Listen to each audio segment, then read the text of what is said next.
Underground realms were long thought to be the fantastical stuff of Game of Thrones and Lord of the Rings, but a new show debuting tonight on the Science Channel proves that these archaeological wonders are very much real. Here's Rob Nelson to tell us all about secrets of the underground. Hey, Rob. Hey, I would say they're really more like Indiana Jones in real life, you know, as an analogy. You know what? My favorite movie is Raiders of the Lost Ark, so I already love your show. Perfect, even better.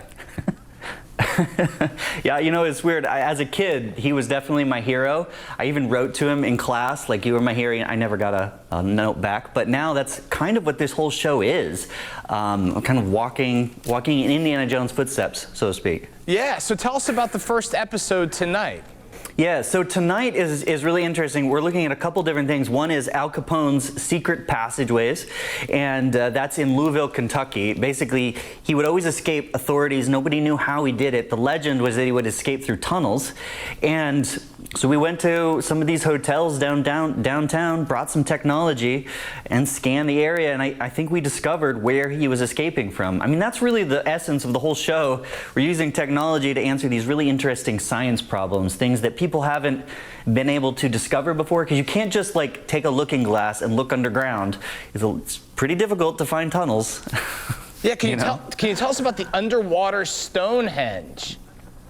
We're watching some video of it right now. Yeah, so that one, yeah, underwater Stonehenge is this place in northern Lake Michigan where there's this arrangement of rocks that I don't see any way that that could be a coincidence that those rocks were shaped like that. So the question is, who put those there? It's 40 feet underwater, so it doesn't make a whole lot of sense that even people dropped them down. They wouldn't be so symmetrical. And so I'm not going to give everything away because that one's really intriguing, but somebody put them there, I'll tell you that. Yeah, are you saying that there could be some sort of underground or underwater aquatic, being that did that? Well, the trick to this one and the underwater Stonehenge one is that you have to understand that Lake Michigan was not always at the sea level that it is today. It's fluctuated up and down, and it depends a lot on where the ice is. So that area was, under a mile ice sheet at some points. And people were around at those stages too. Now, the trick is, sure, people maybe put those there, but what were they used for? That's still the mystery that we don't know. How much of, in America, are there still these underground cities, you think, that haven't been discovered yet?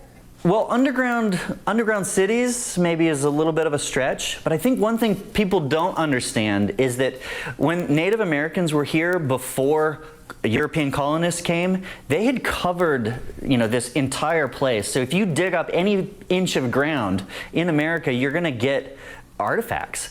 And people also have a misconception that we know most of what there is to know about the Earth, and maybe we're fine-tuning it a little bit. The truth is, we know very little about most things.